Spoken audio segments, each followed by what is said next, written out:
Hello and welcome to the next podcast. Let me turn this on silent because it's going to make noise. It was a busy week last week. We had the AIST conference. Most of the folks I deal with were at IMTS. I went to the other one as a speaker and a panelist. What I was looking forward to was a presentation by a machine learning / AI / data scientist dude on how to use AI for, machine learning / AI for reliability and so on. And this goes to what I was talking about last week, where I wanted to talk about how to use generative AI using an LLM to predictive analytics. So I'm going to use an example, and this is going to be production, weather, and kilowatt hours. So it's going to be an energy example. And I'm going to use it in ChatGPT. I may end up asking it to create a model that I can run somewhere else, depending on how much time we have and how it manages the data. We're going to do two things because I haven't had a lot of chance to play with this yet because it just released. But we're going to start with ChatGPT 4 because I'm going to be able to upload files. I'm going to export that to a CSV and then have to cut and paste basically. Oh, I have to do something else. Into the new ChatGPT 01, which I've already played with since yesterday on some programming work, and it's a leap forward. It does pretty good, although I can't upload files, so I have to cut and paste things in. Often all the data doesn't get in there because there's limits on how much you can put in because they have to restrict things. Now, I'm on a corporate or enterprise account for ChatGPT, so I might be able to do a little bit more if you're on a private account. And then one of the main reasons I did that was this little statement down here. It says, workspace chats aren't used to train our models. This is because a few companies have gotten into trouble in that they've had people upload to help them do their work in, say, accounting and things like that,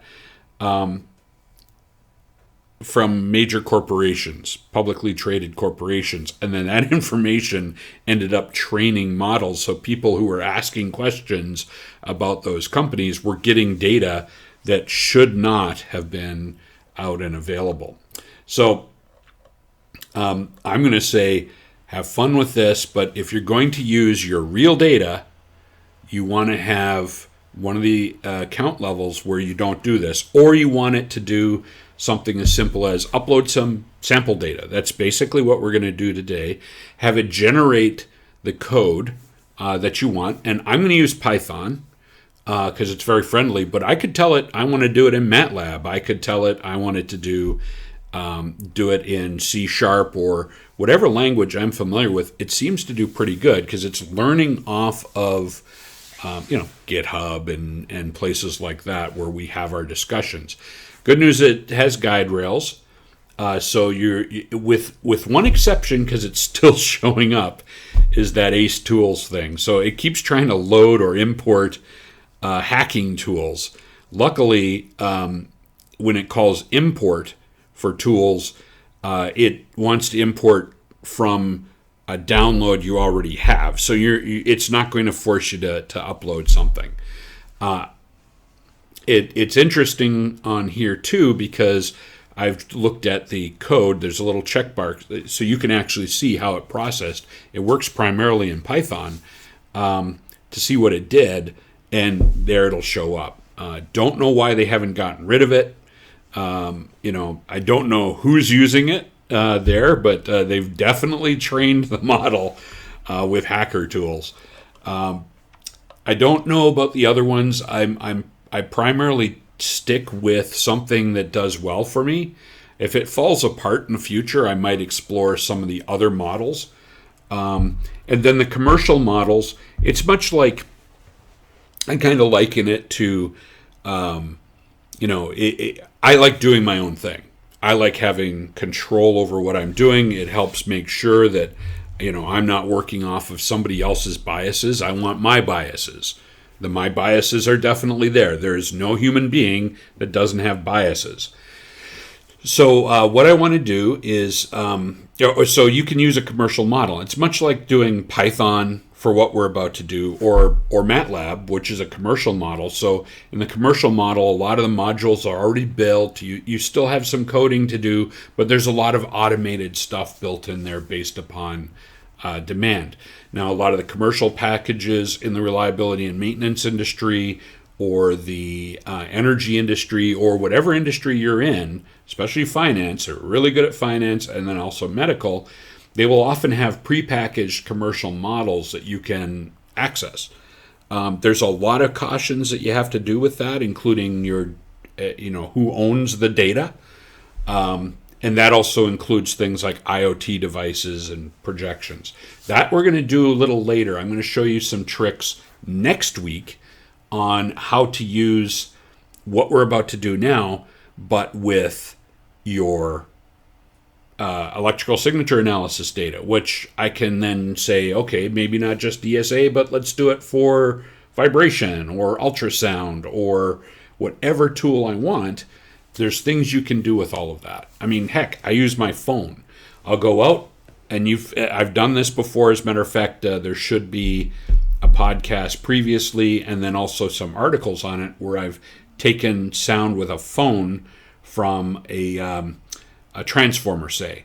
Well, I'm at 44 kilohertz, which means I'm at 22 kilohertz. So there's higher frequency data I'm not going to hear that I'll hear with the more, the more expensive, of course, commercial tools. But I can still do that.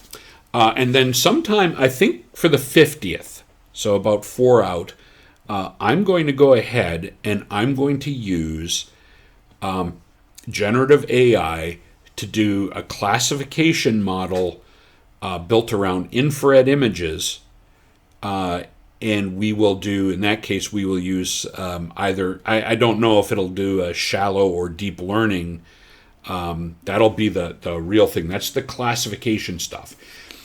When we're talking about predictive, that's time series. So in time series, and if a salesman is telling you, oh yeah, we use deep learning for time series, then they're lying to you. You cannot use deep learning for time series. It's strictly a classification thing. Majority of it's built around images and sound. So it's really cool. We've got this big project planned for 2025. I have 30 years worth of images of failed equipment and everything else. Failed windings, failed this and that.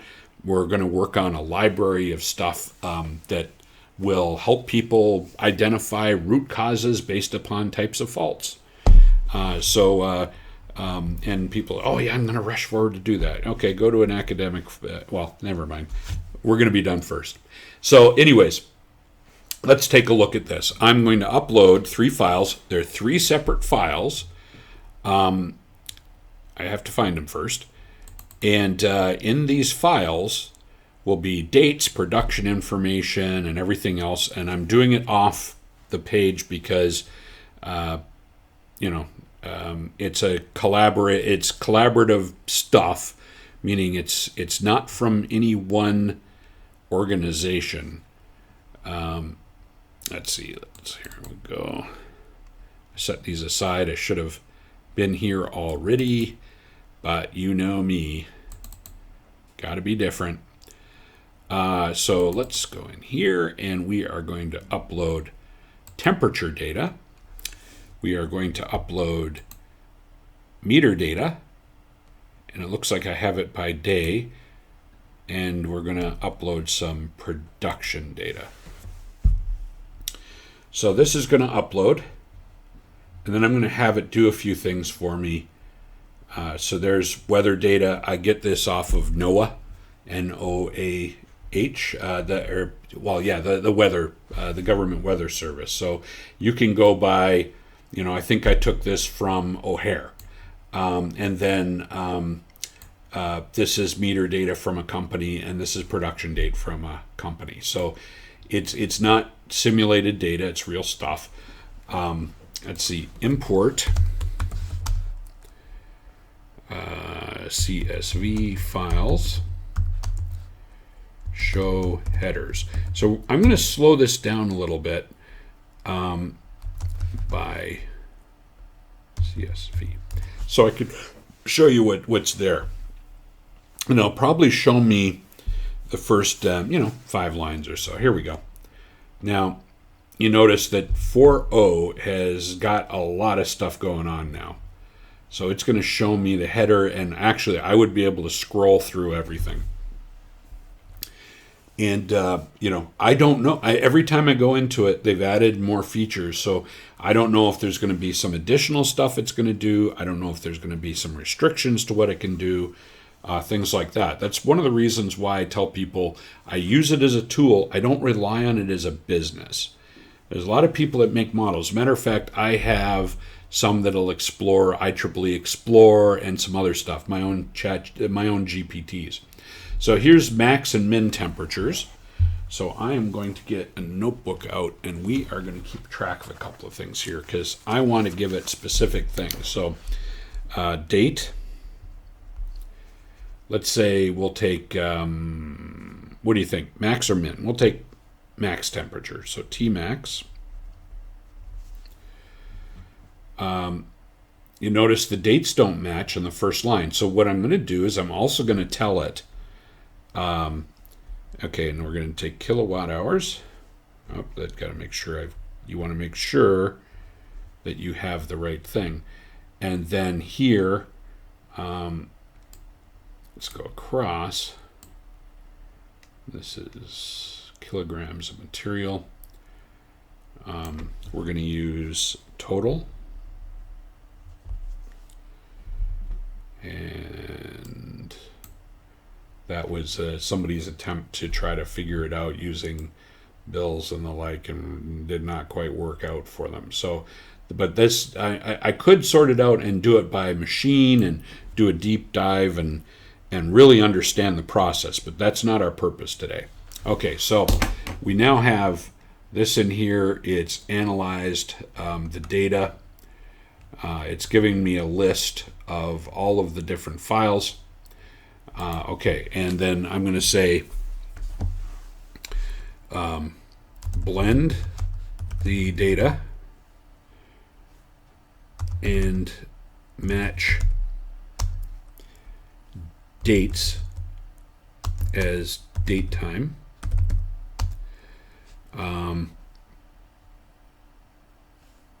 By day, where I don't remember. Let's see, the energy data, did I already do that in here?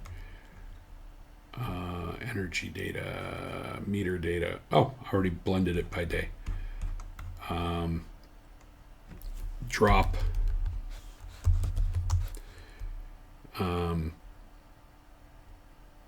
rows.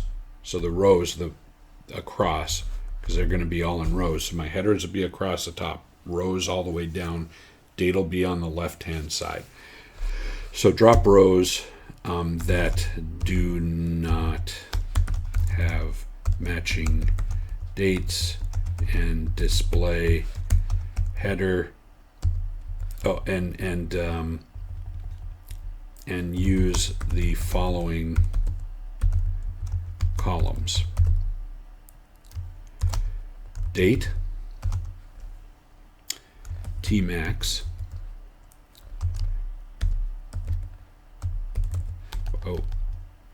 which is temperature in C. Oh, is it C or is it in F?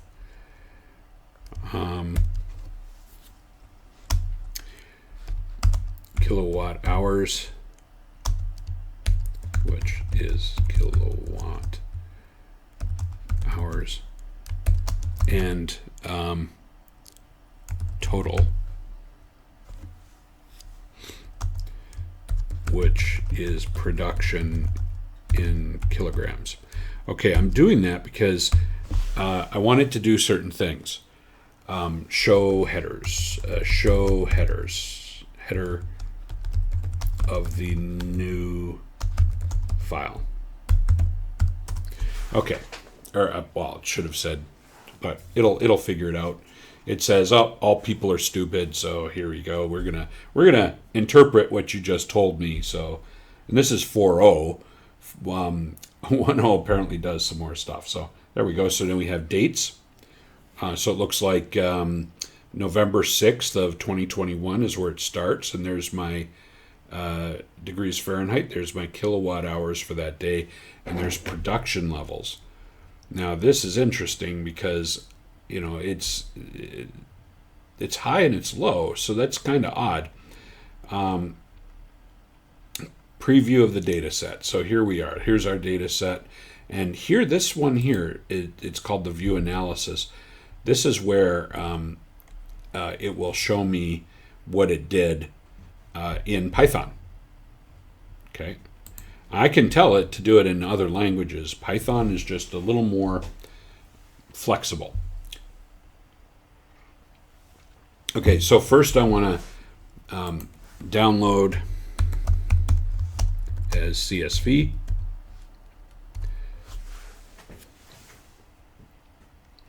So what I want to do first is make sure I can download this, and it's going to provide me a path. Okay, here we go. So if I click on this, download merge data, it's going to, there we go, download my merge data. So now I have this here before I do anything else, because as I go on, invariably I might screw something up. Here, let's, as soon as it pops up here, I'll move it over so you can see it. So I've now downloaded this.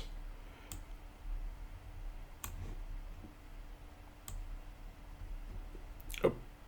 Okay, so here's my date, maximum temperature, kilowatt hours, and production in kilograms. Okay, you can see all the variations, and wow, that kilowatt hours really does some crazy stuff. So now what I want to do, because this goes all the way until October, or September I should say, exactly a year ago today, goes all the way through then with this information. So what I'm going to do here, I'm going to keep this there, and then what we may end up doing is I might have to go in and make a copy of all that and move it into O1. So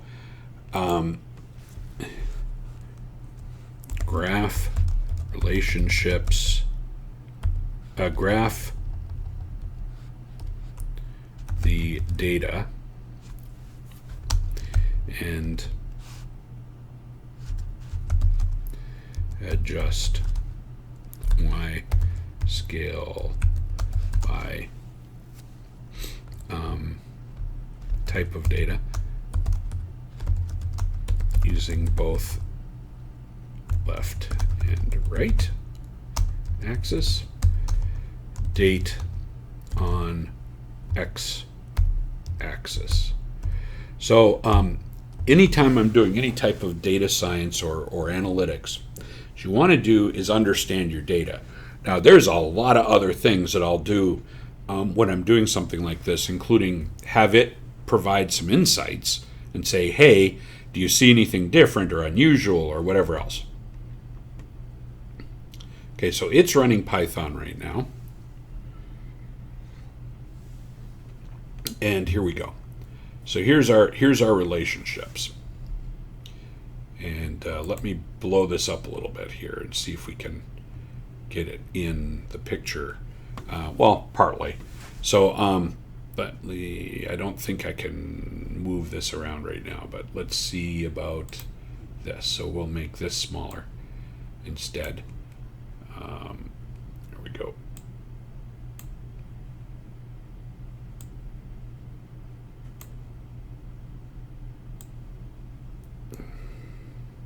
Okay. And I want to get this. Come on.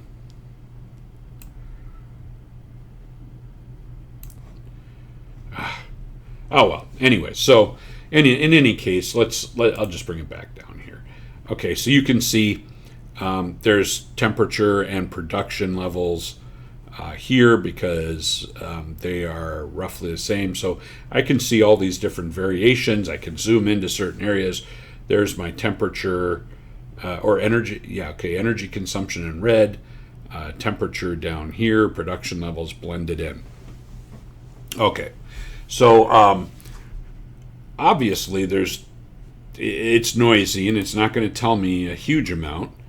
But let's say I want it to tell me what's going to happen from day to day, assuming past experience for the next year. So show me what all these things are going to be, and then I'm going to let it be, and it's going to be noisy. So what do I want to do? What do I want to do here? So this is where you have to start thinking through it. But I want to do predicting off of this. Okay, so I'm going to say perform regression analysis on temperature, production, and energy consumption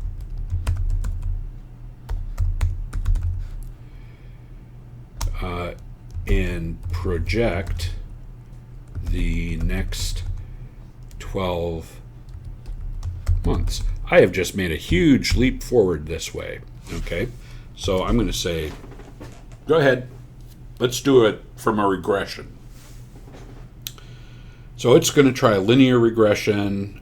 You know what? I don't know if I want it to do that. See, there it goes. Import ACE tools. Son of a gun. And ACE Tools does none of that, and that's why it's redoing this. Okay, so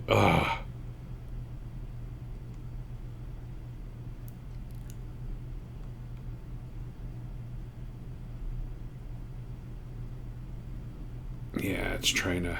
Okay, so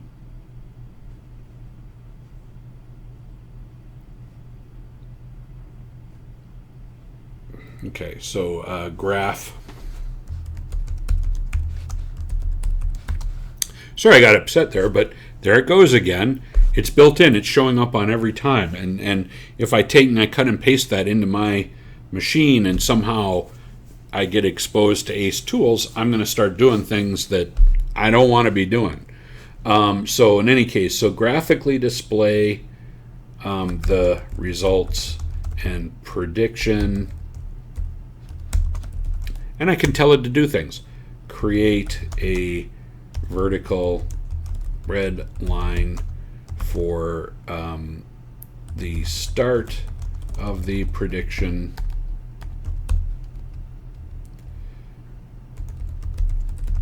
and change colors for the next year. So up here it's done, all of this stuff.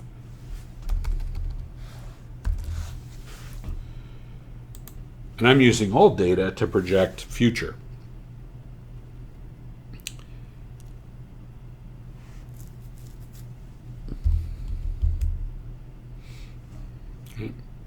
No ACE Tools this time. Yeah, so it's doing 2025. So it's telling me that this is going to continue downwards, this is going to here, and this is going to continue upwards. So let's do change. See, you have to be very careful and start the prediction from the last data to present. Okay, so I'm having it do a straight regression analysis. I'm going to have it do something completely different in a minute. So it's just doing a straight linear regression. So there's no way that that's going to show as realistic. And you can see it's just plotting. It really didn't do much. I must have thrown something else in there again.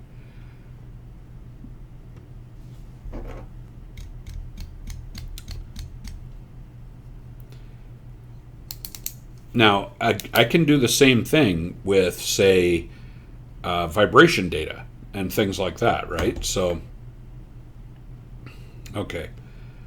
Yeah, it didn't listen to me again, but you can see it's doing some stuff here. So red is, yeah, so it's predicted. Green is going to be production, and so on. So, and this is temperature down here. So temperature, it shows it is sliding up slightly because it's trying to do linear regression. Okay, test different predictive models to see which one would be most accurate. Okay, so I'm telling it to generate predictive models and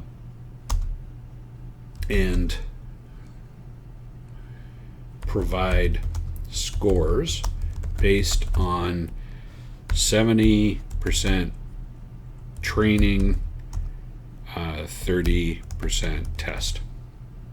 So that's called the training test. That's a split. So it's going to take the existing data, do that, then project from October, or from September, September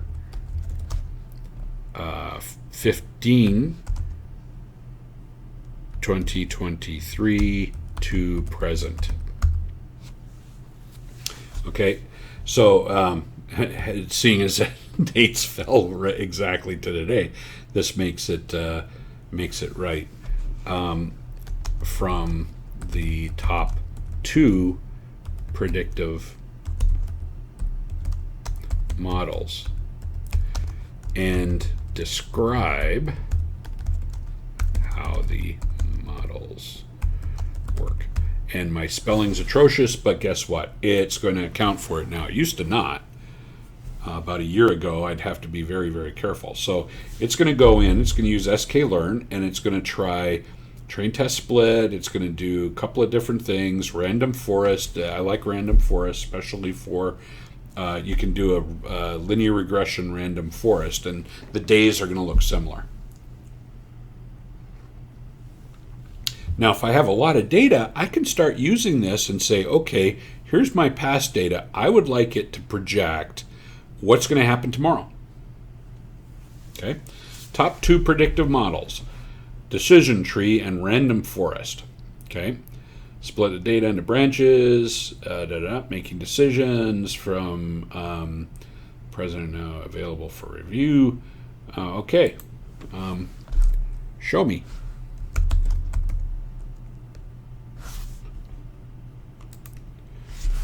Okay.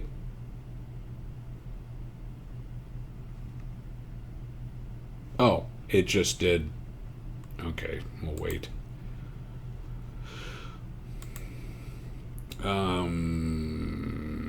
Okay.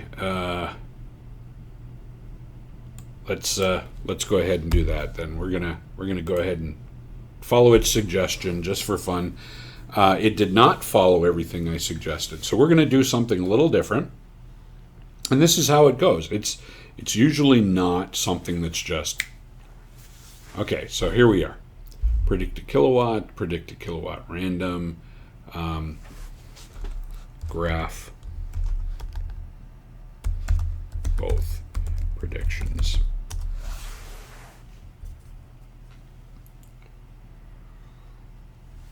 It still ignored me, and it's trying to project from now.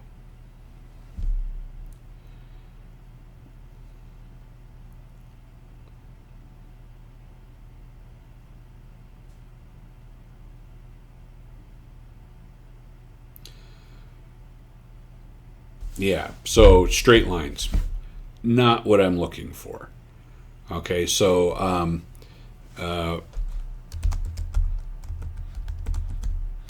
the models to predict by day, because this is what I'll often get, right?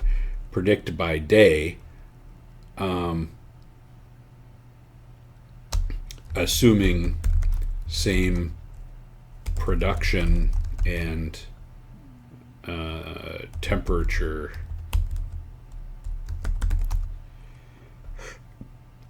from September 15, 2023 to Sept 14, 2025.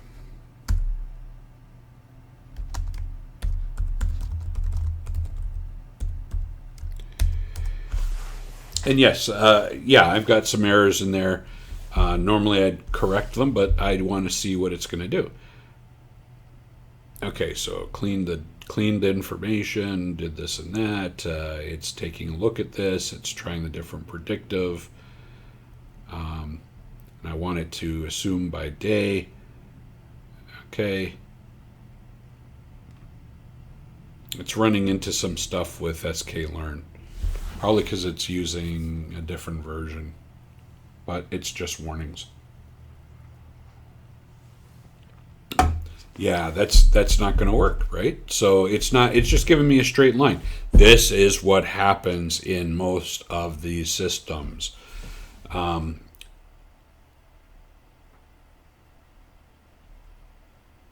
Yeah, so what if we add a weather factor? Why not?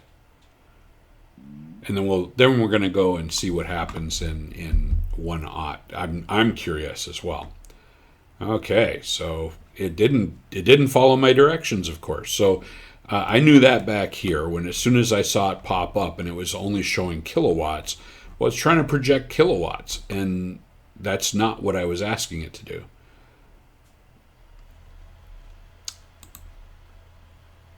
So I've got to upload the weather data again.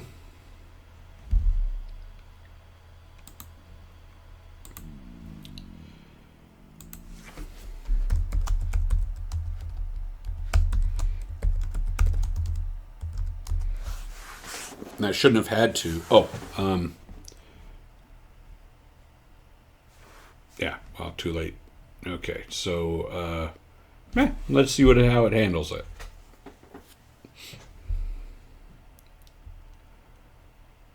There it goes. It figured it out.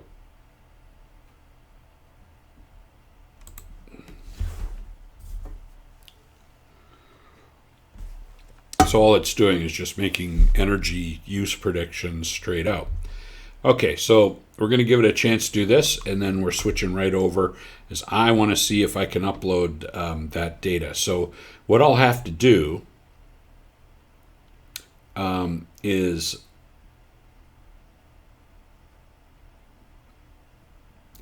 well, you know what? I'm going to try a slightly different thing and see what it does, because why not? And we're going to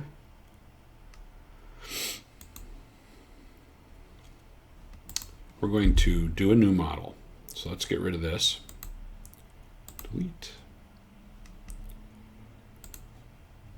Okay. And we are going to upload.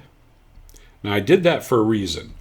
One of the problems that I ran into recently with this is it now memorizes and communicates between all your prior chats. So if I have a previous chat and I was working on something and it went off on a tangent somewhere, and I restart and I just start another conversation and I keep all that original data, then what ends up happening to me is it will go back and it'll grab the bad stuff and it'll incorporate it into the new chat. Never good. Import and review data and show headers. Headers mean the top row. Usually, you want to have identified rows. I want to see if it'll import it.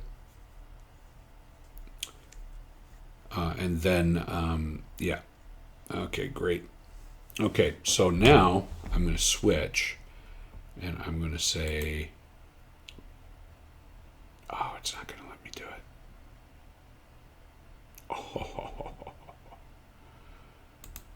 Oh, now they've also got a temporary chat. That is brand new as of before I started doing this. Okay, so what I want to do now, let's see if it'll let me do, no, it's not going to let me do it. Okay, so we're just going to go ahead and I'm going to scrap this and we're going to start with this. And you notice I can't upload data. So what I'm going to have to do now is come in here. Now I'm going to take the data that we just did and I'm going to see if I can do it. Downloads, merge data.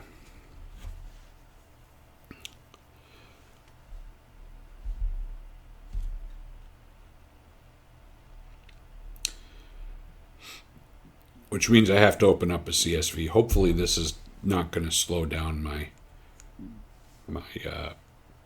thing because I still haven't gotten the mixer that I need.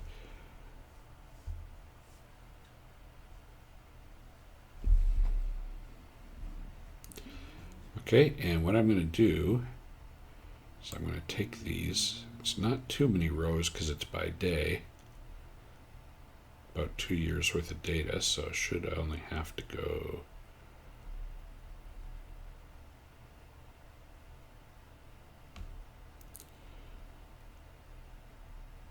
a couple of ways of approaching this. We're going to do that this way. I know it's longer, but what the heck.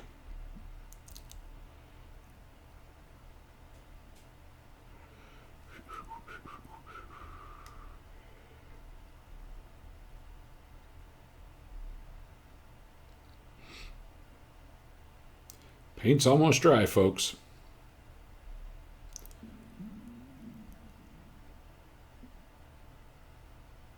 Okay, I've got a couple. I've got some that are replications of dates. Okay, that's interesting. I didn't know about that. Look at that. 914s. Identical data. Almost identical data. Interesting.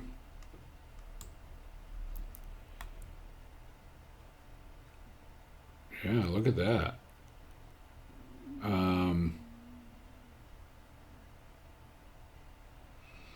Okay, that looks to me like we need to sum up. Oh, okay. Very interesting. So we've had an error from there, obviously. So let's go ahead. We're going to Control-C it in. And then we're going to Control-V. Okay, there we go.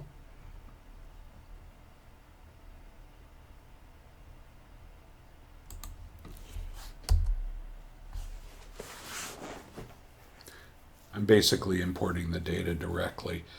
It's one of the things I've had to do here. It may not allow me to do a lot of things, but let's see what happens.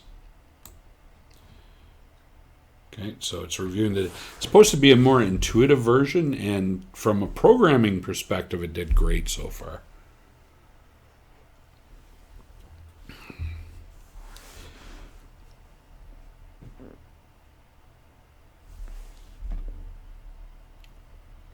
You know, you see all this stuff flashing up here. Okay.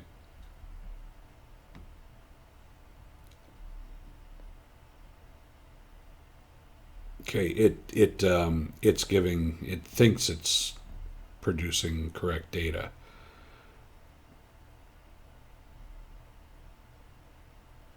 Okay.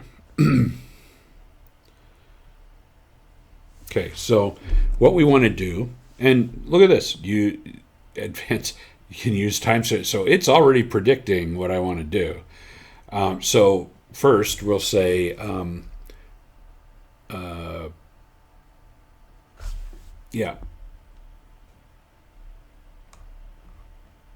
Okay, so date.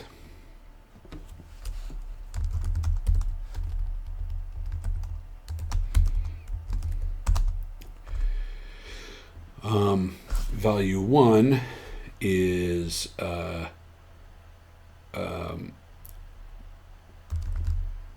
value 1 is max temperature in F.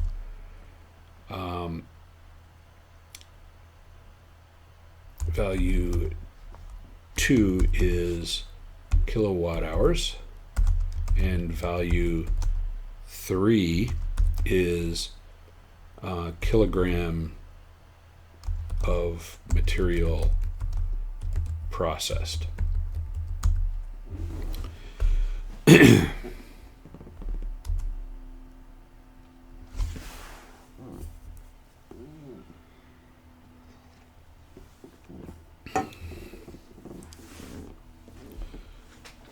Okay.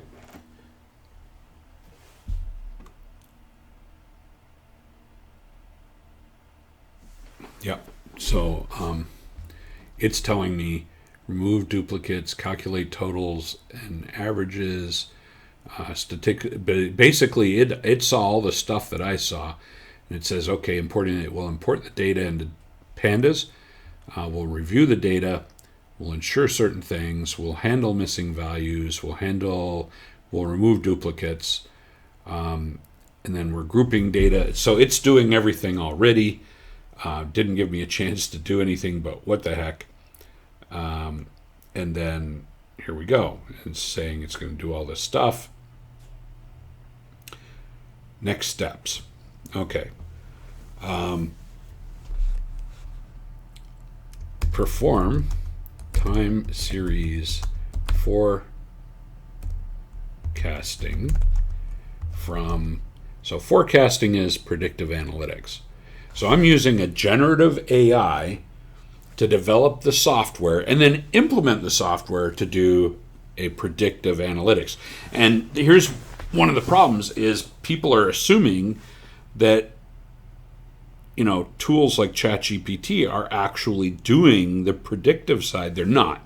They'll develop the software, they'll develop the code, and in some cases can run it. In other cases, or when it gets lazy, it'll say, here's the code, run it yourself.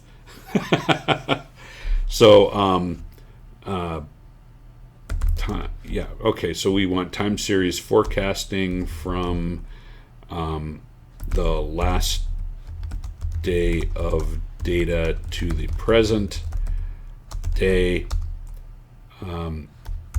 Each forecast day forecast by day and not a regressive straight line. Pick the best forecasting method. It wants to do ARIMA model and compare and describe. Okay, so I've given it a heck of a lot of work to do in 3 sentences. Now, this one is supposed to be more intuitive. It's still a preview. I don't know if everybody has access to it yet, but it's going to do a lot more. And here we go. It is actually creating a table of contents to bounce me down to different stuff. So it's going to do this, profit. Oh, yeah, okay. And then a neural network. for time series. That should be interesting. Load and clean data, prepare time series, explore data analysis, time series modeling, data transformation, running the ARIMA model, and then the profit model. Due to the complexity and data requirements, we will not cover. I didn't think so. Yeah, I didn't. I went a neural network for time series. Yeah. Neural networks do not work for time series. So since we're forecasting beyond that, we'll use train test split to evaluate the models. So here we go. Compare. And okay, so the one with the lowest remaining, basically where the data it falls outside of the values. Model selection, profit model was chosen as the best. Forecast. So it's basically doing everything for me right now. Yeah, I don't want to do this. So display the graphic of the resulting model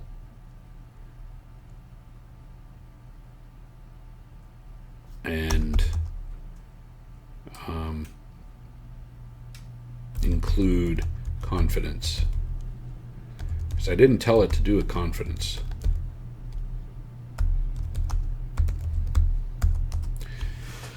So I'm going to do this, and then I'm going to do something. I think O1 will be able to do it, but let's see. Let's see if it can do this. And if I like it,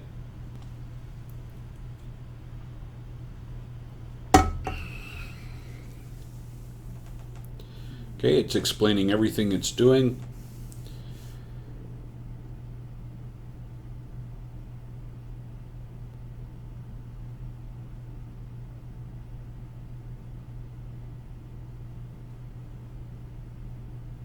Okay. Incorporate additional variables. Assume the same variables average.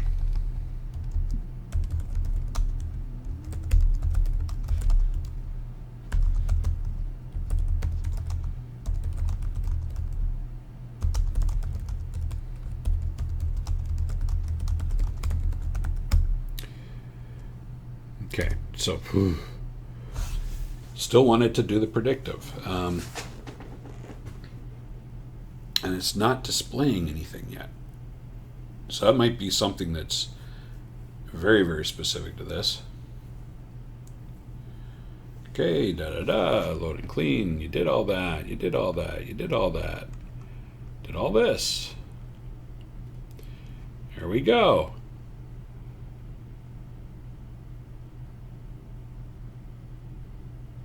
Oh, that's interesting.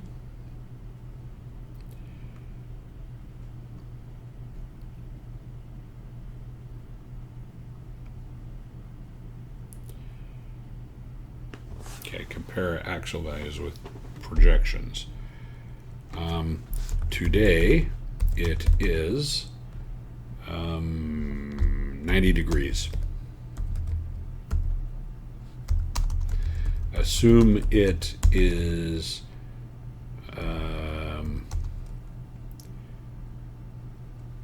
9/13/2024, and we use average production. What would the kilowatt hours be for the day? So it's not providing a graphic for me. I'd have to run it separately apparently, but I'm going to do one more thing when we're done here. And it changed languages on me. Oh yeah, briefly.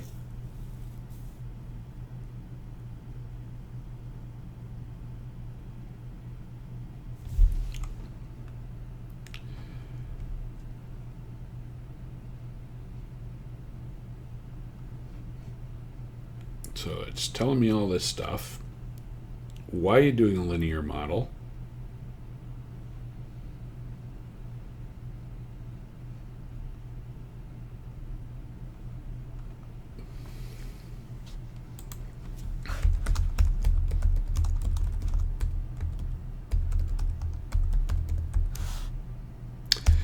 So I ask it. You had just spent all that time telling me the profit model would be better, and now you're saying, oh, I'm going to do a linear regression.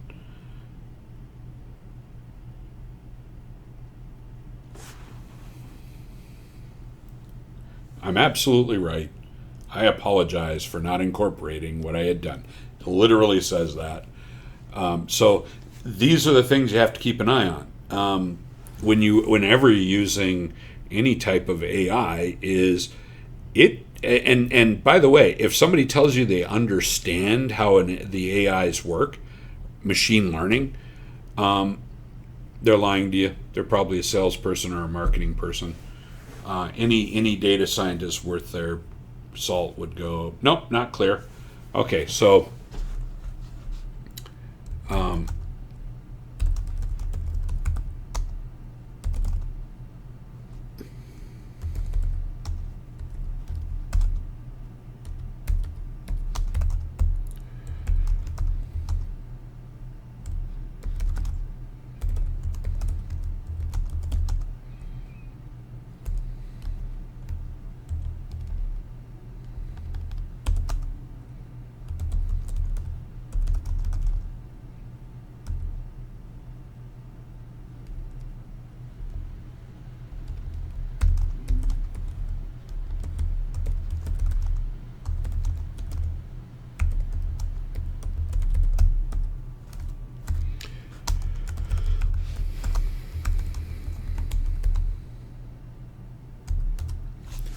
okay, so let's see if it'll do it, and then I'm going to ask it to write a report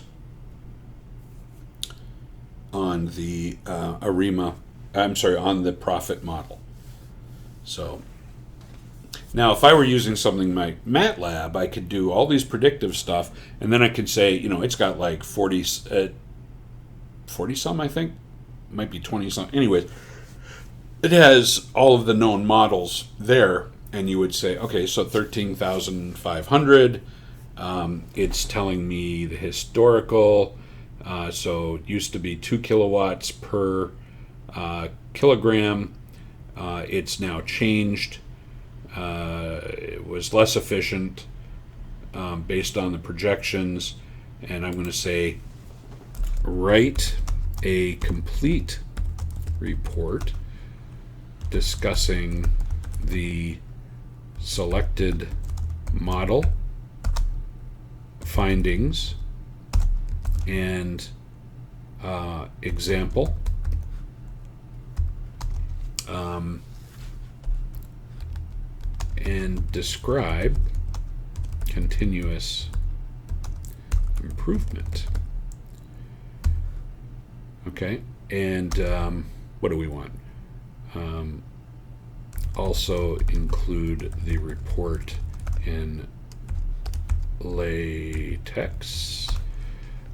This way I can bring it into a system that will change it into a paper with the title Evaluation of Production by End Energy by temperature and past production levels.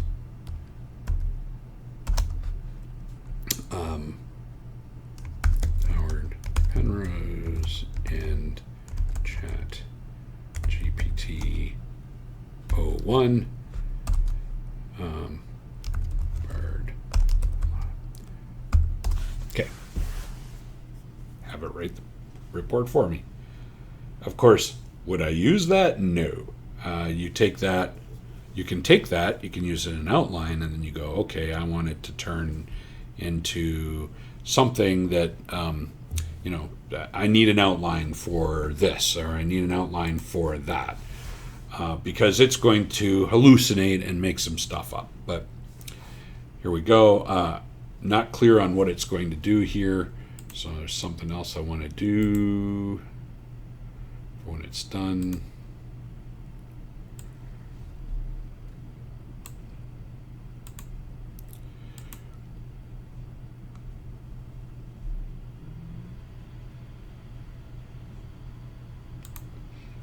In the LaTeX editor, it's still running.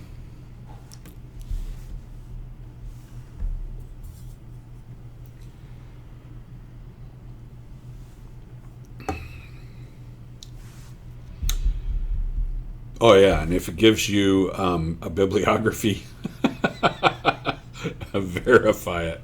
So now this is also a nice thing. I don't have to scroll all the way back up. I can say copy it, and let's see if my LaTeX login works here. There we go.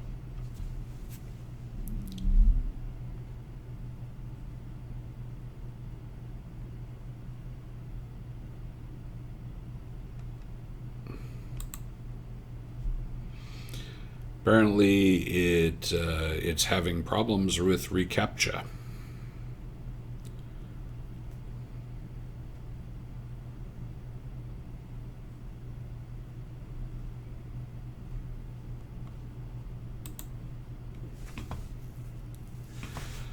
So let's try a slightly different way.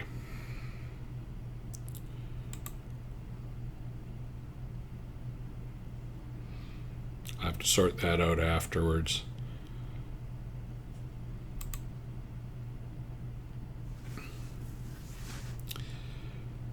Okay.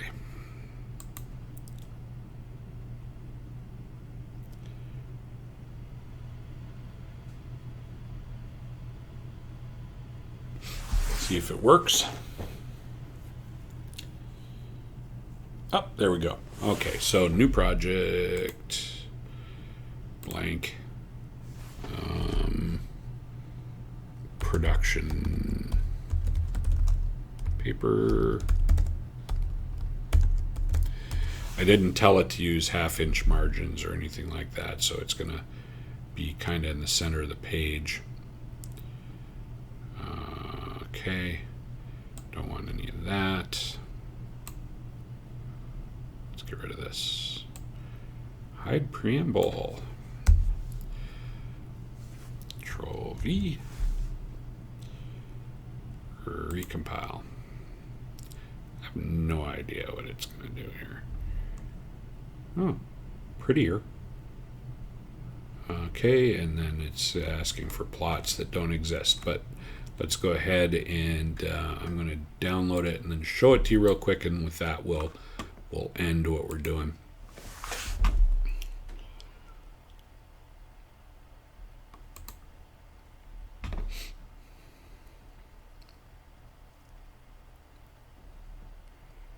Okay.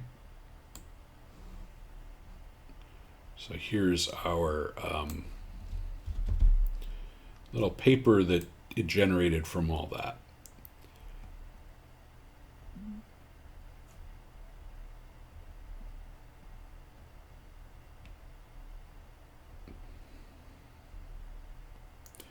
Okay, so it looked at the profit model was selected, why, things like that.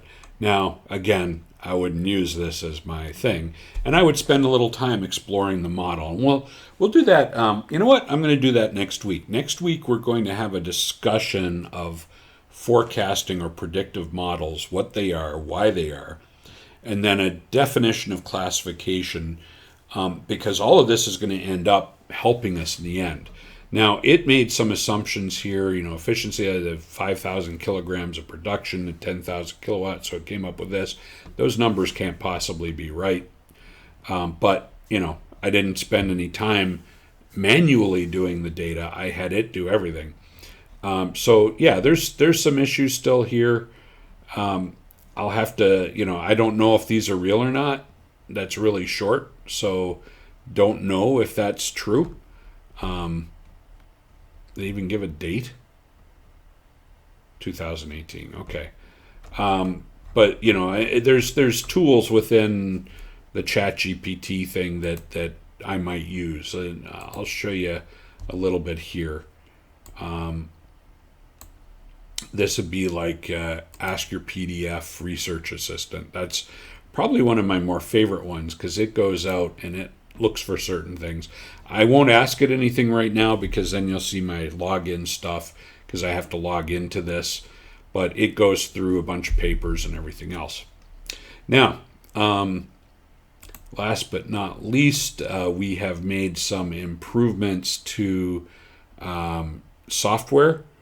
I'm not improving. I'm sorry. Some stuff with the MD-MCSA. We're going to be testing something out this week, and what it does is it will. It literally goes in and it uses that's the hardware that we have to look at real-time analysis, and part of that's all built around that software we're going to have at the SMRP conference, the hardware and software. So we'll be displaying the new MD-MCSA induction motor analysis system at our booth 313. Yes, I requested that one. So with that, have a great day. Hopefully this was helpful. What I will do next week, we'll discuss the other types of models, but I'm going to take some real analytical data and we're going to look and we're going to do some predictive analytics on machinery. And yeah, why not? Let's do the challenge. And like always, it's going to be raw so that you see that it's not just something. If I just showed you slides and said, oh, this is how easy it is, and then you go in and you try it, you'll get lost. I want you to understand that as we go through these things, they are sometimes challenging, sometimes outright wrong. And it doesn't matter whether it's an open system like this, or, this is actually a commercial system, or one of the other commercial systems. There's a lot of people power still involved. So, and there's a lot of knowledge required. And that's where you hear me sometimes talking about some of the problems with predictive analytics and IoT systems is you're dealing with sometimes data scientists that don't have any practical real-world experience doing the work. Two things happens. One, it takes forever to get it done. And the other thing is they might not be talking to the experts that they should be to make sure that the data is correct. That's where we are. So with that, I thank you very much. We'll talk next week. I'm off to another project this week. And hopefully I'll have some cool stuff to show you next week. Have a good one.